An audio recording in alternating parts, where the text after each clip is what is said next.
à tous, je vous retrouve pour une nouvelle vidéo tuto.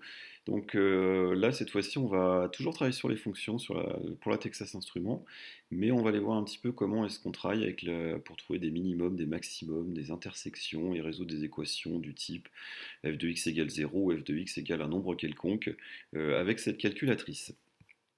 Donc pour ce faire, je vous propose quatre petites questions qui pourraient être posées dans des exercices qui peuvent vous permettre soit de répondre graphiquement ou de vérifier ce que vous avez trouvé sur votre courbe qui a été tracée, ou même vérifier vos calculs parce que vous avez fait une résolution algébrique.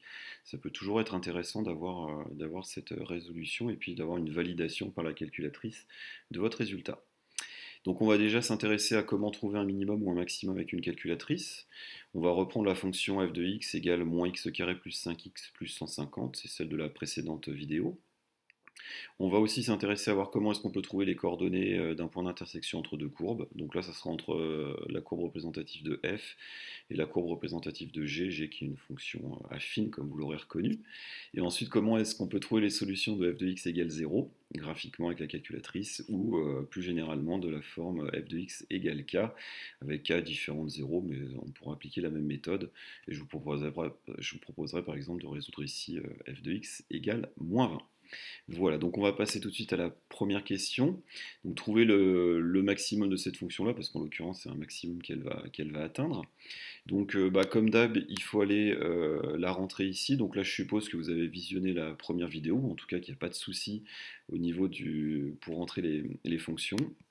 On va dans la fonction graph et bon, on a le même problème d'affichage que la dernière fois. Donc, je vous rappelle qu'on va dans fenêtre et on modifie l'affichage en conséquence. Donc nous, en l'occurrence, on avait dit qu'il fallait qu'on monte jusqu'à 200 et puis que là, au niveau des x max, 30 passait en principe bien. Et voilà. Donc on a notre fonction qui apparaît de façon un petit peu plus entière. Donc, je vous rappelle qu'avec trace, on peut trouver des coordonnées de points sans problème. Et là, nous, on a une fonction qui peut être intéressante, ça va être de trouver ce maximum-là. Alors, on peut utiliser la fonction trace, mais ça ne va pas être très précis. Et on a dans calcul, hop, donc seconde trace, j'accède ici à ces fonctions-là, et j'ai accès à un certain nombre de petites fonctions intéressantes. Trouver une image d'un point, les racines d'un point, on va l'utiliser un petit peu plus tard, le minimum, le maximum, ça va nous intéresser. L'intersection, le nombre dérivé, ça sera pour les premières spécialités, ou même des intégrales qui pourront vous calculer là. Donc nous on veut un maximum, donc je choisis 4. Et du coup elle vous demande une borne gauche, c'est-à-dire qu'il va falloir un petit peu avec la Texas Instruments lui dire où chercher. Donc on va encadrer en fait notre résultat.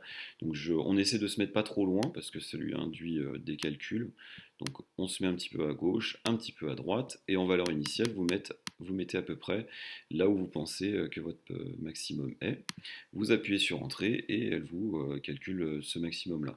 Donc là, le maximum, il est atteint pour 2,5. Elle a fait des calculs, donc du coup, elle aboutit à ce 2,999982. Mais voilà, pour 2,5, elle atteint son maximum.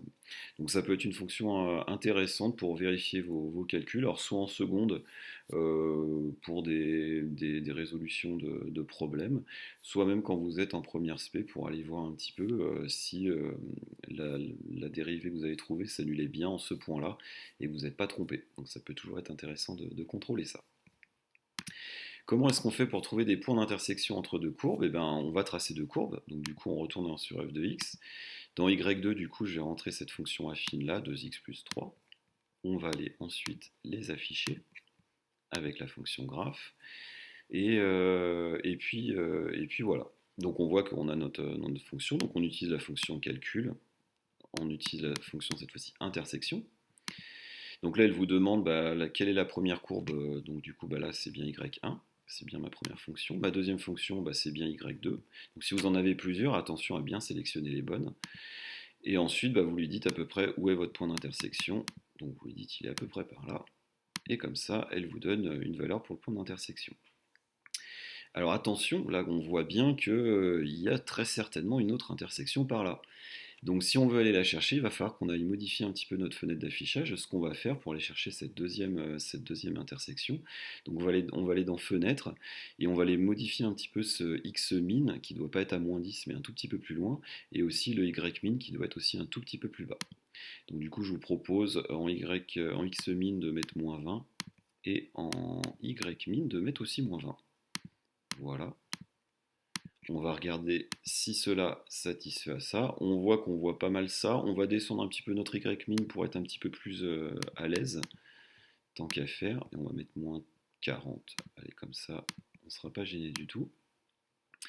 Voilà, et puis je recommence la même chose. Donc seconde, calcul, je choisis 5 pour intersection. Donc je peux aller me positionner sur 5 avec les flèches directionnelles ou je peux cliquer tout simplement sur 5. Et là, au niveau de la première fonction, c'est toujours y1, la deuxième fonction, c'est toujours y2. Et par contre, au niveau de ma valeur initiale, je vais bien lui dire que cette fois-ci, moi, je veux le point d'intersection qui est ici.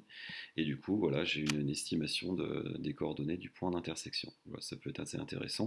Donc voilà, soyez bien vigilants. Est-ce qu'il y a plusieurs points d'intersection? Et du coup, bah, n'hésitez pas à modifier un petit peu votre fenêtre d'affichage pour être sûr de ne pas en rater. Ensuite, comment est-ce qu'on peut trouver les solutions de f de x égale 0? Alors, ce que je vais faire déjà, c'est que je vais retirer l'affichage de ma fonction y2. Alors, je peux la supprimer ou je peux tout simplement décocher ici.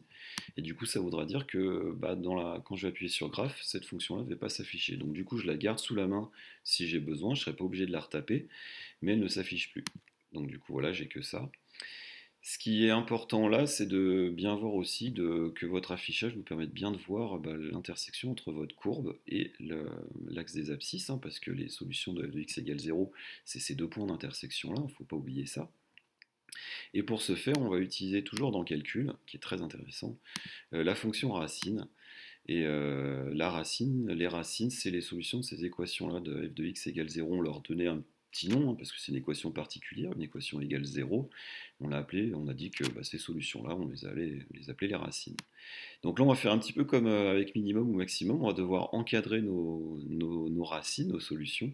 Donc borne de gauche, je clique.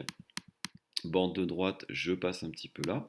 Et ensuite, je reviens à peu près vers où est mon point solution. Et du coup, il me dit que mon 0 là, il est obtenu pour x égale 15. Et qui donne du coup bah, y égale 0, ça c'est normal. Et on va faire la même chose pour avoir l'autre racine. Alors ne pas oublier, voilà, si vous en avez plusieurs, ne pas oublier à toutes les voir. Et pareil, au niveau de l'affichage, pensez bien à être sûr de ne pas avoir raté quelque chose. Donc borne de gauche. Hop, ça c'est désélectionné. Je recommence. 5. Je me suis trompé. Calcul, racine, c'était 2. Voilà, borne de gauche. Borne de droite, je me mets un petit peu là. Et je me mets à peu près vers où est le minimum du mieux que je peux. Et voilà, pour moins 10, j'ai ma deuxième racine. Voilà, ça veut dire que f de moins 10 est égal à 0. Maintenant, on va passer au dernier point, qui est des fois des questions qu'on peut vous poser, c'est f de x égale un nombre quelconque. Donc là, je vous propose f de x égale moins 20, mais ça pourrait être n'importe quelle valeur.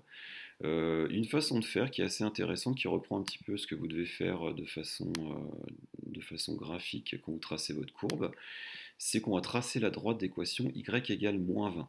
Donc ça sera une droite qui sera horizontale, et on va aller chercher tout simplement les points d'intersection entre la courbe représentative de f et la courbe représentative de la droite y égale moins 20, et ça sera nos solutions. Donc je trace les deux. Là, les deux sont bien affichés, donc je n'ai pas besoin de paramétrer. Du coup, bah, les solutions de cette équation-là, c'est les deux abscisses de ces points-là, donc celui-ci et celui-là. Donc du coup, bah, vous comprenez bien que je vais utiliser la fonction intersection dans calcul. Et puis je vais dire, bah, ma première fonction, c'est celle-là, la deuxième, c'est celle-là, et puis moi, je veux ce point d'intersection-là. Vous appuyez sur Entrée, et du coup, vous avez une valeur pour votre point d'intersection, et on peut faire exactement la même chose pour le deuxième point d'intersection. Alors toujours pareil, ma première fonction, ma deuxième fonction, je me déplace vers ma valeur initiale, c'est-à-dire bah, à peu près mon point d'intersection, il est à peu près par là. Et voilà. Donc comme ça vous permet de soit de vérifier des calculs, soit de vérifier aussi ce que vous avez tracé sur votre feuille pour être sûr de ne pas vous être trompé et de ne pas avoir fait trop d'approximations. Et voilà, il ne faut pas hésiter vraiment à utiliser la calculatrice de façon intelligente et pertinente. Voilà, je vous remercie beaucoup. Je vous présenterai aussi une autre vidéo pour se servir de la fonction au niveau des suites. Voilà, bonne journée à vous, au revoir.